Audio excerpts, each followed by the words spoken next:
Let's stick with the goalkeeper chat, and Manchester United haven't gone for the two-time Golden Glove winner, Emi Martinez, but they are bringing in Senne Lammens. Let's head to Daniel Kahn, who's at United for us. Dan, is this Lammens deal close? Yeah, absolutely it is, Emma. I mean, he's been here in Manchester all afternoon undergoing his medical before he puts pen to paper to a 5-year contract. We brought you the news a bit earlier today that Manchester United had agreed a deal with Royal Antwerp, just over £18 million for Senne Lammens, the Belgian international. And you have to say, I mean, the initial approach United made just over a week and a half ago, they really followed up that interest to really execute that interest in particular, because we've been told throughout, really, that Manchester United have been exploring their options in that position. And you mentioned one of them there, in Emiliano Martinez, but they decided to go for the young Lammens. I mean, I just heard Chris Boyd there talk about Donnarumma and the many years he has left to play. Well, I think that goes for Lammens at just 23 years old. He's just had one really full season being a first choice number one in the Belgian league.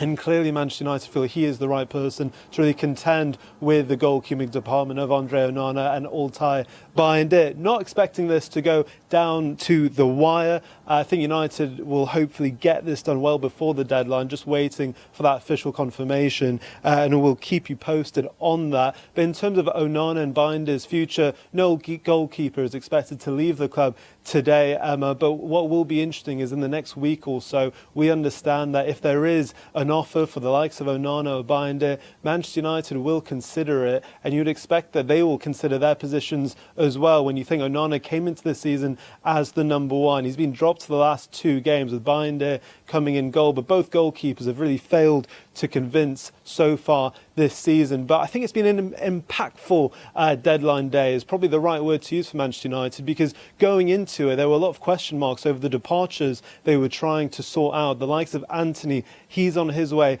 back to Real Betis on a permanent deal. Jadon Sancho, what was going to happen with him? Well, a deal was agreed a bit earlier today to send him on loan back to Aston Villa, just like we saw Marcus Rashford last season, with them covering 80% of his wages, and we're still waiting for official confirmation on the likes of Rasmus Højlund. And we saw earlier in the window Alejandro Garnacho and Marcus Rashford sorted with their respective deals as well. So for all of these conversations around the players not involved in Ruben Amorim's plans going forward, the question marks were, could the club sort out their futures? And other than Tyrell Malacia, it looks like they have done so, which I think in the boardrooms they'll be pretty happy. They've either got some good wages off the wage bill or some respectable fees back into the club. So look, Lammens looks like he will be coming into the club. I've not had any reason to doubt that. Just waiting official confirmation. As a 23-year-old, will be expected to compete for that number 1 jersey going into the season after the international break. So United have spent over £200 million this summer, but they've also got some big names off their books, including Marcus Rashford and Alejandro Garnacho. I mean, look, we've got Sancho, Antony, Rashford, Garnacho, Højlund and Malacia still waiting to see what happens with him. Chris, you were making a point mainly on Antony, you know, who's a sale there of 21.7 million. We heard 3 years ago going for 80 million to Man United. I mean, Manchester United's recruitment, I mean, Højlund as well, they brought him in for an absolute fortune. Now he's away on loan. Sancho was brought in as well. I mean, the money Manchester United, you speak about their goalkeeping problems, the recruitment of that club for the last number of years is incredibly bad. You know, you look and you think, you know, it's Manchester United. I mean, even like Rashford's wages, I mean, he signs what he's offered.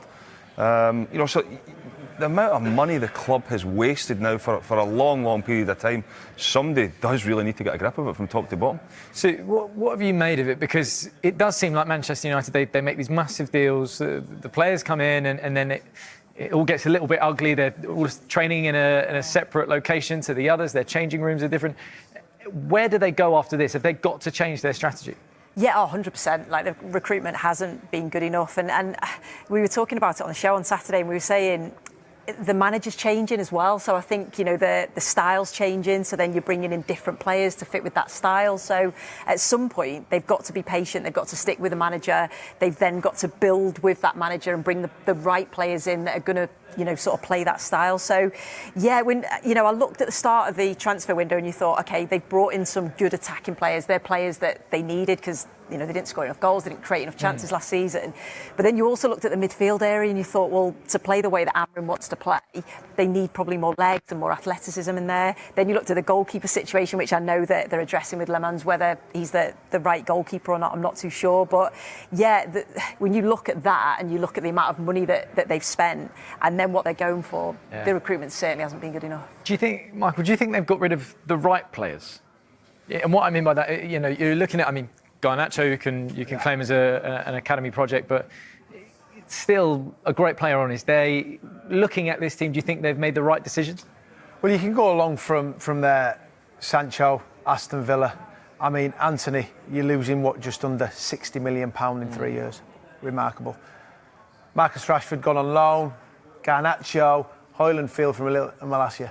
I mean, Garnacho, you could talk about professionalism, body language. I mean, and with Boydie, it's just remarkable. A football club of Manchester United can waste money like they do and not get it right. I mean, you make the odd mistake, but it just seems to be constant with Manchester United. And you look at the money spent now. I mean, they've gone with Cunha and Mbeumo, who big fans of. But it wasn't too long ago we were saying I'm a big fan of Sancho, like Rashford, like Garnacho, and then they're all out the door. So there's something not quite right. A mentality, a mindset of going, it's a heavy shirt to play in. But I'm going to knuckle down, I'm going to be good. Mainu, what happens with Mainu? He was wanting a loan move. It wasn't long ago, there was a picture with three of them, Hoyland, Mainu and Garnacho, sat there all happy. The future of Manchester United. How it's all gone wrong. And there just seems to be a knock-on effect year after year, and Sue touched about on changing the manager. They have to get something right, they have to stick with it, and they've got to have a plan. And it just don't seem to have it at the moment in time, because they just waste so much money. You look at even Scott McTominay, who has went to Napoli. He's been a victim of the poor recruitment, and they've moved him on, obviously to free up money. But he played under every manager.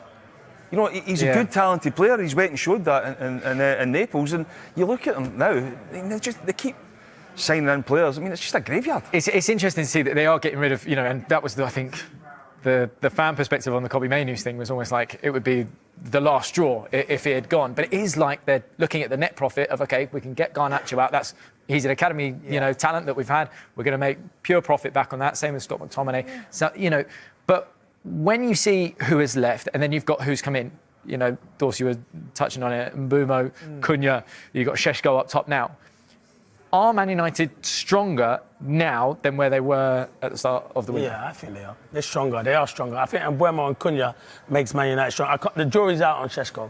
This jury's still out on it. But he hasn't played enough games at the moment. Why would you spend? But why have you spent 70 million on him and you keep him on the bench? Why not put him integrate? And they played, no disrespect, they played Burnley at home on the weekend. Why are you not starting your centre forward to try and get him confidence? He was claiming that he was suffering from cramp on. Then Cunha gets injured and then you don't bring him on. Yeah. You still don't bring him on. And as the number 9, I understand suffering from cramp against Grimsby. Grimsby dominated them. That's why they said he took the last penalty. Nah, even if I've got cramp, I'm taking the first 5. If you pay 70 million, I've got to stand up and be counted for. But I'm not blaming Šeško, because if he should be the one who says to the manager, I want to prove myself.